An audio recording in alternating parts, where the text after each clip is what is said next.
Tenemos novedades desde el Senado porque la Comisión de Trabajo ya despachó la reforma previsional. En esta próxima hora la van a ver en la Comisión de Hacienda, esperan que pase luego a sala para que pueda volver a la Cámara de Diputados. Vamos a estar conversando de este proceso, entre otras cosas relevantes, junto a la diputada y jefa de bancada de Demócratas, Joana Pérez. ¿Cómo está, diputada? Muy buenos días. Buen día, Bárbara, ¿cómo estás? Muy bien, mirando con atención lo que ocurre en este proyecto que el gobierno espera a toda costa sacar durante enero, ya nos queda prácticamente una semana. ¿Cómo ve usted lo que ha ocurrido, los contenidos y, bueno, temas de fondo y forma de la reforma previsional?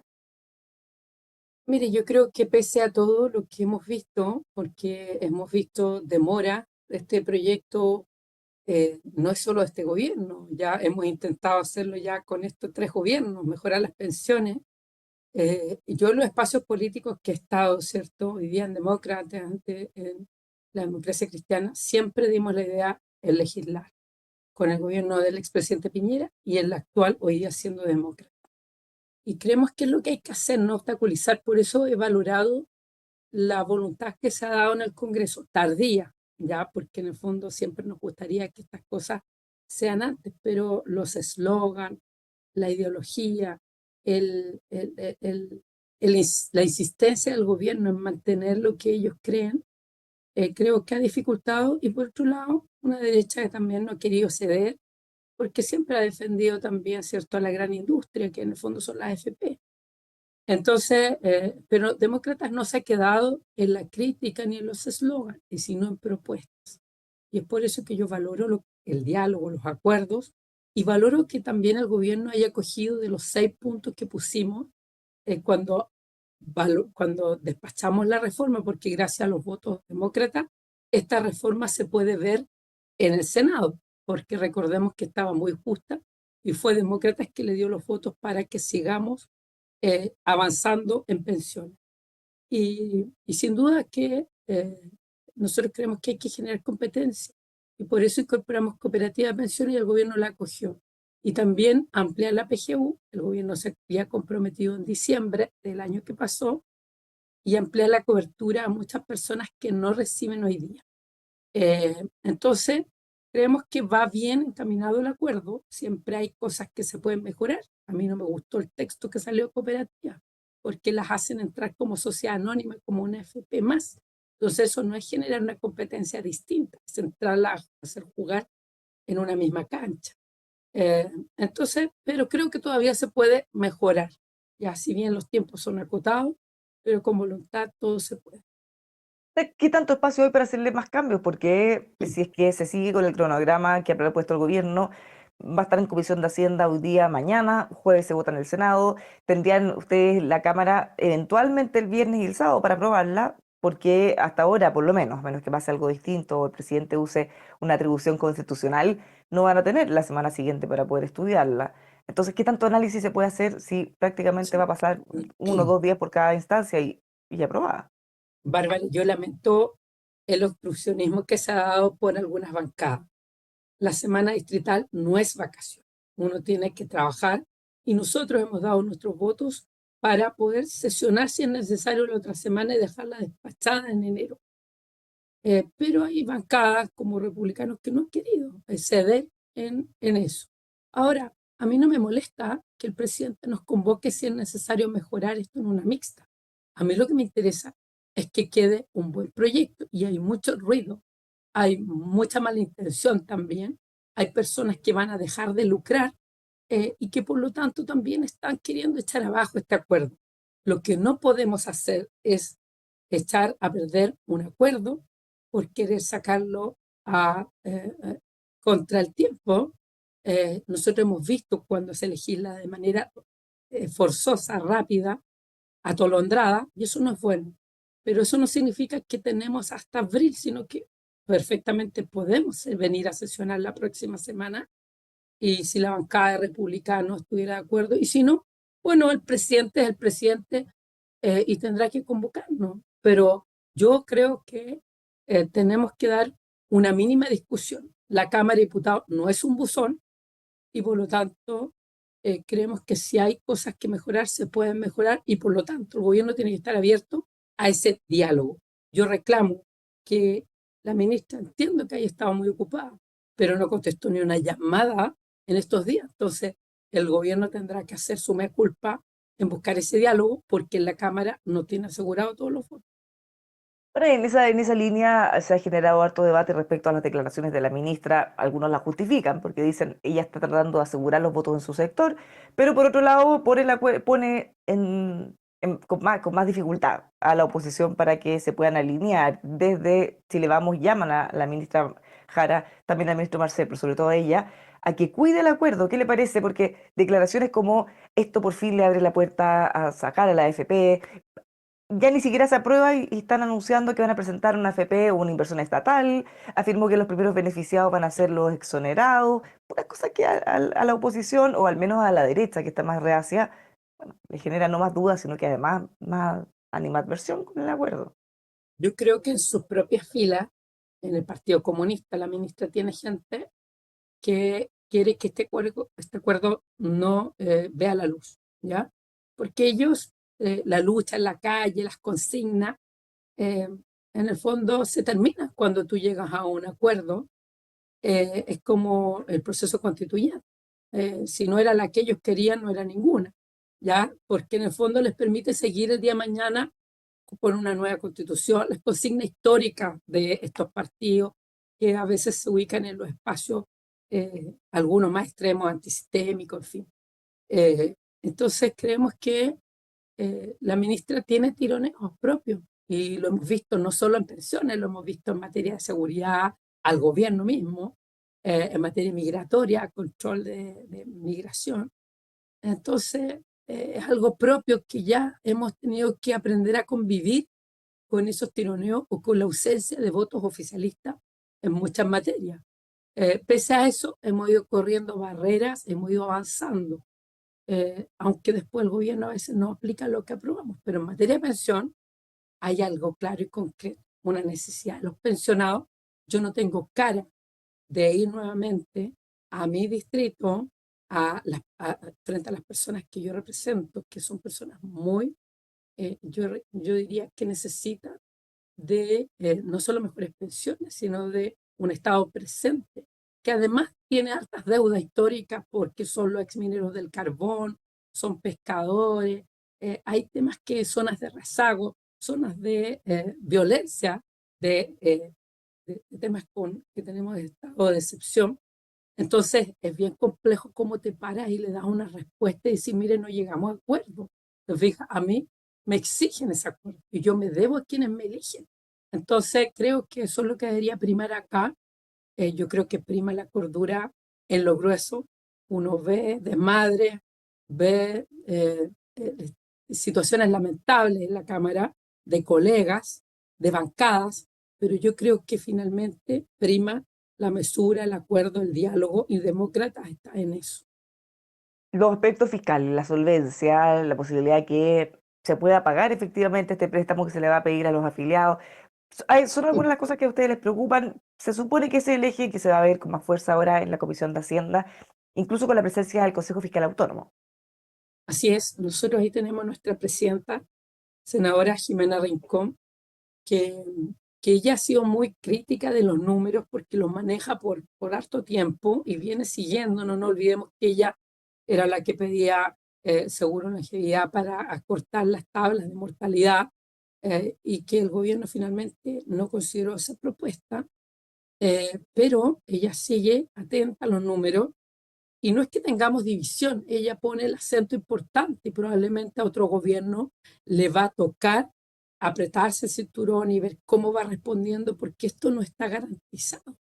Entonces está las proyecciones, y ella lo decía, hasta el 2050. ¿Y qué pasa en adelante? O sea, las personas no van a vivir, no tienen derecho a proyectarse más allá del 2050 los nuevos pensionados. Entonces sí hay una duda importante. Este gobierno no va a poder dar la respuesta futura. Se ha equivocado en las, eh, en las propuestas presentes, en las proyecciones de temas tributarios. Eh, entonces, ¿qué más le vamos a pedir hasta el 2050? Pero para eso son los gobiernos, para poder enfrentar los desafíos. Y yo espero que podamos llegar a buenas cifras aterrizadas, de transparencia a la gente. Lo vimos en seguridad hace poco, que el gobierno no transparentaba, que le había rebajado los gastos a nuestras policías este año, al Ministerio Público, y le hicimos ayer que lo transparentara. Y a la PDI le estaba quitando recursos, a Carabineros. Entonces eso es ilógico. Entonces yo creo que el gobierno carece de sentido de eficiencia del gasto. Y esa pega ha quedado corto el ministro de Hacienda. Y tiene que hacerlo, exigirlo. No puede ir a cortar el presupuesto en áreas más sensibles como salud. Pero sí en otros, lo vimos ese día, lo que pasaba con las casas.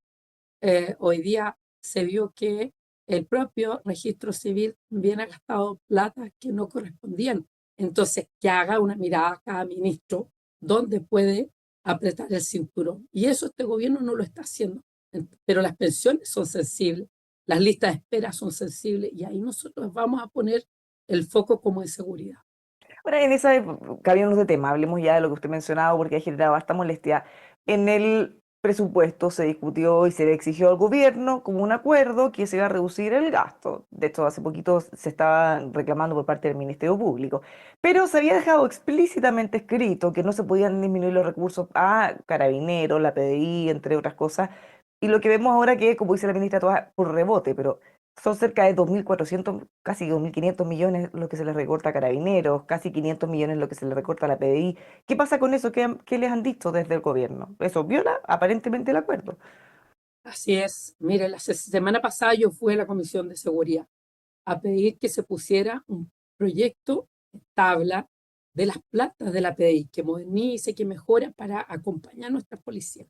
Si no se sacaba luego, ya en el fondo pasaba el 2026, porque ellos deben hacer el llamado con esas nuevas plantas. Y ahí yo digo, presidente, sería bueno que lo que estamos analizando en la rebaja del Ministerio Público, veamos si esta rebaja afecta a nuestras policías. Y se convocó ayer y era lo que pensaba. ¿Ah? Efectivamente, y la ministra no lo había sincerado, es más, tuvo que hacer llamado ahí a la DIPRES de manera muy improvisada, como es de costumbre en muchas materias de este gobierno. Entonces, eso es falta de la transparencia y el respetar los acuerdos. Y nosotros vamos a seguir insistiendo, el gobierno no puede rebajar el presupuesto a nuestras instituciones que se enfrenten en materia de seguridad, de persecución penal, de liderar un proceso de investigación. Eso no puede ser. Entonces, vamos a convocar a la ministra nuevamente y me imagino que la Comisión de Hacienda del Senado va a hacer lo suyo porque las policías no pueden afectarse. Eso no lo entiende nadie. Ya sea por rebote, como lo hizo, que no se entiende, es incongruente, ya a lo menos. Entonces, es una arista más de lo que creo que el Ministerio de Interior eh, nos lleva el control de lo que pasa en Interior. Es una cartera muy compleja. Lo vimos ayer en la comisión investigadora del caso Monsalvo y que el subsecretario del Interior decía, es tan amplio, son tantas cosas que ve desde Senapred, desde pensiones de gracia, desde los temas de seguridad, desde nuestras policías, pero aún así requiere el control, no requiere ineficiencia. Y ahora esto se había comprometido el gobierno inicialmente a resolver o buscar un mecanismo para paliar esa disminución que se había hecho al Ministerio Público. ¿Qué pasa con eso? Porque ya había una queja, en este caso probablemente va Es a tener que arreglarlo también.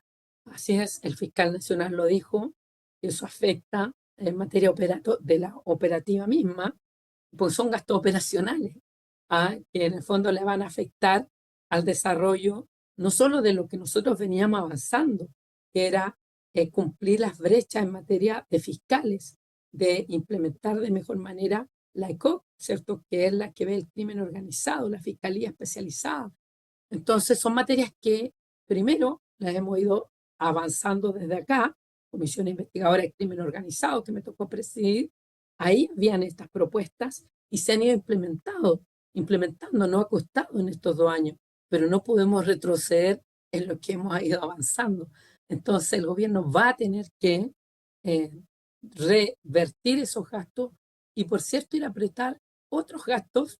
El Senado le planteó un monto, pero eso no es donde ellos quieran, sino que le dijimos expresamente. Y claro, el ministerio probablemente se quedó abajo, pero para eso estamos, para legislar, corregir y también ser co-legisladores con el gobierno. O sea, para eso está la Cámara, para fiscalizar los actos del gobierno. Y si el Bueno, gobierno o la ministra o el ministro de Hacienda no quiere entender, bueno, tendremos que utilizar nuestra herramienta de fiscalización, que van desde la interpelación, desde una sesión especial hasta una acusación constitucional. Y yo no descarto nada, porque la seguridad en nuestro país no puede hoy día ralentizarse ni dejarse como en tercera prioridad. hemos visto en este debate también que se ha cuestionado que mientras se están bajando los presupuestos de la PDI, investigación, en este caso Carabineros, Ministerio Público, se sube el presupuesto en cultura. El mismo presidente lo ha salido a defender públicamente, cosa que hay gente que le cuesta porque puede ser muy importante. Todas las cosas son importantes, pero ¿dónde está el foco de las prioridades? Sí es, no solo cultura, lo vimos en bienes nacionales con la compra de las casas de los expresidentes, y yo creo que hay mucho más para recortar de gastos mal utilizados. Por ejemplo, viajes al extranjero, pasantías, que en el fondo cuando tú tienes prioridades en una casa, tú ordenas.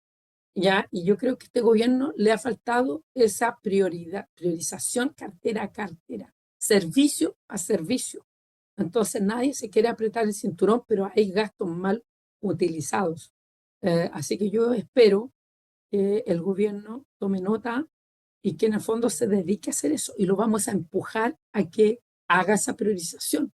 De lo contrario, de verdad que creo que enfrenta un proceso complejo. Este es su último año y vamos a estar fiscalizantes también donde tiene las prioridades. La ministra de Salud está en una interpelación hoy día, hoy día, tras estos días, y en una comisión investigadora por la mala gestión de las listas de espera. Le han recortado mucho gasto público en materia de seguridad, o sea, perdón, de salud.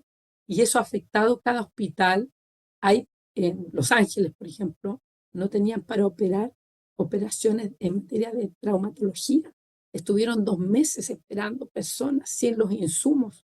Entonces eso es grave. En el Hospital La Higuera también 13.000 millones de pesos en déficit. Entonces no podemos permitir eso y el gobierno tiene que tener sentido de realidad.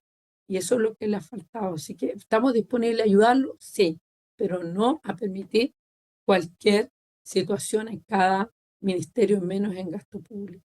Bueno, Imagínense, en salud, es que salud, le iba a preguntar también por eso, porque hay un problema que se viene arrastrando hace tiempo, cuando empezamos a ver que distintos hospitales estaban suspendiendo cirugías por falta de insumos, ya ni siquiera el tema de médicos incluso.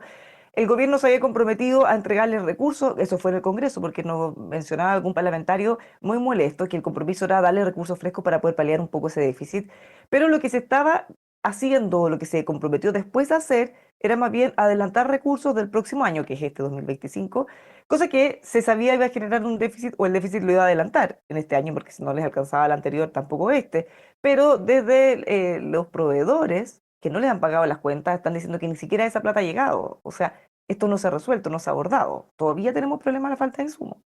sí es, y eso también ha faltado, no solo por eso, sino por falta de gestión, por negligencia, por escasos convenios.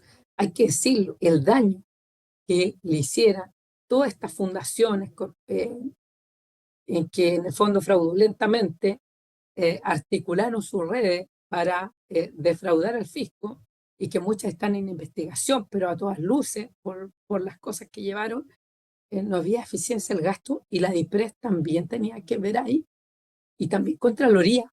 Muchos de estos temas pasaron por los vistos buenos.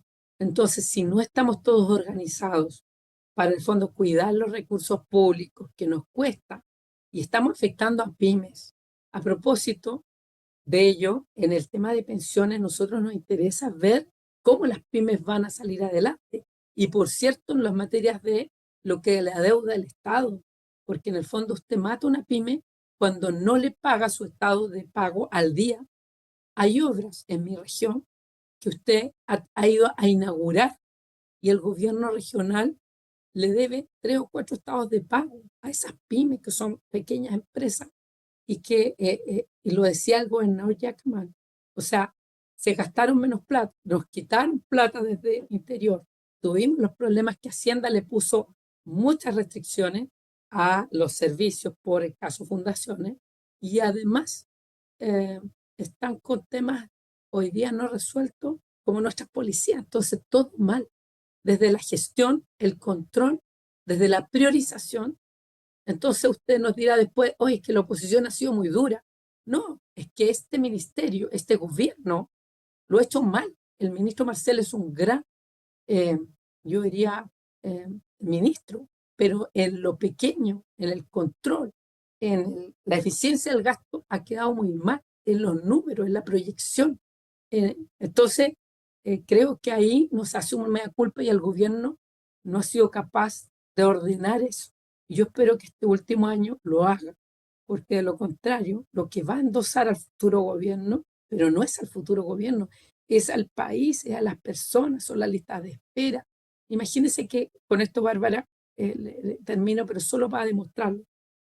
Todo lo que era aguinaldo, todo lo que era el reajuste del sector público que se paga en diciembre, que hay personas de escasos recursos que esperan el bono o el aguinaldo de Navidad para pasar su Navidad, porque son personas que tienen bajas remuneraciones en educación.